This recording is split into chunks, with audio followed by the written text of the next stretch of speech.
6 years after Emmett Till's murder, the state where he was killed, Mississippi, emerged as a fortress of Southern white racism. I love Mississippi. I love and I respect our heritage.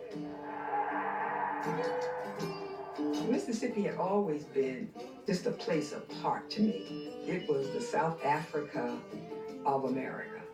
It was a place you didn't really want to put your foot. Now, a civil rights maverick would strike at the venerable all-white University of Mississippi, known as Ole Miss. University of Mississippi had not had any black folks as students ever. Extremely single-minded young veteran, James Meredith, decides he's going to go to Ole Miss and will not be deterred. I have decided that I, J.H. Meredith, will register. One impediment is removed after another by the courts, who keep saying you can't keep the guy out. Mississippi's governor, Ross Barnett, had no intention of complying with the court order. He stood defiantly in the door of the registrar, blocking Meredith's way. Ole Miss, he said, would remain all white. I, Ross R. Barnett, governor of the great and sovereign state of Mississippi, denied to you, James H. Meredith, admission to the University of Mississippi. This was such a strong, crazy reaction to this lone Negro entering the University of Mississippi. Being on the Ole Miss campus this weekend is something like being in the eye of a hurricane. There was a real sense of foreboding among many, many people, including reporters, including myself, of no good can come of this. On the side of opposing James Meredith, you had people flooding in from Alabama and other states who have nothing to do with the University of Mississippi. Literally hundreds of outsiders came pouring into the campus, armed with shotguns, pistols, clubs. It was like a Nazi rally. The mood was total anarchy. I was the first black woman full-time reporter at the Washington Post. I was not part of the team that was covering the events on campus. There's no way black reporters, we would have all been dead. We had tried to be on campus.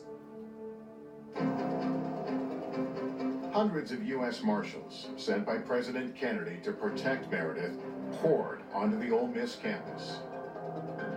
There was this amassing of forces, federal forces coming in from Memphis, military troops coming in. Federal marshals had seized control of the Lyceum, which was the chief administrative office on campus. It was where we assumed that Meredith would come to register as a student. So a crowd of several hundred people gathered in front of the Lyceum.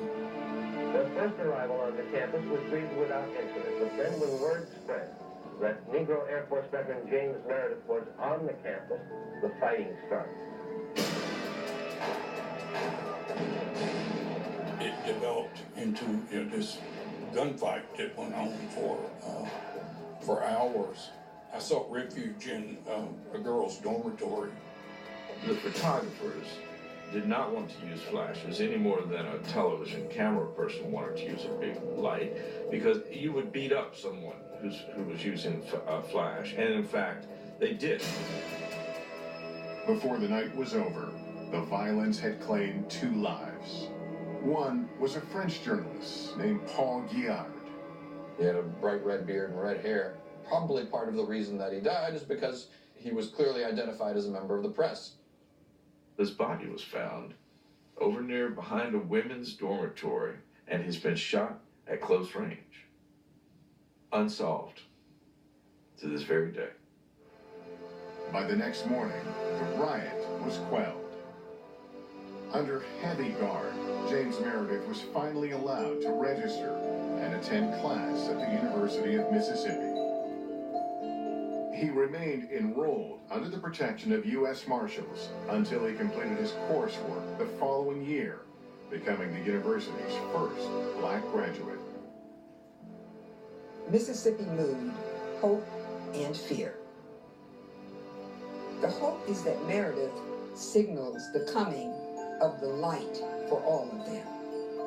The fear is that the inevitable changes will bring further death, destruction, and repercussions.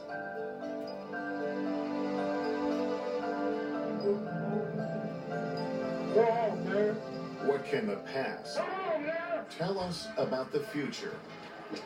This city is run by criminal bandits. We're not non-violent until these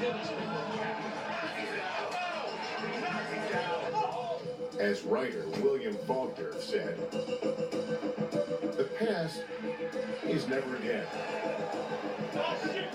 It's not even past. I think anybody who witnessed what happened on the campus of UVA couldn't help but think that maybe the hands of time have swept backwards. My blood. My blood. I know all this is my blood, yo. Ole Miss and UVA, what the two have in common, of course, was this violence, this hatred on display, unapologetically.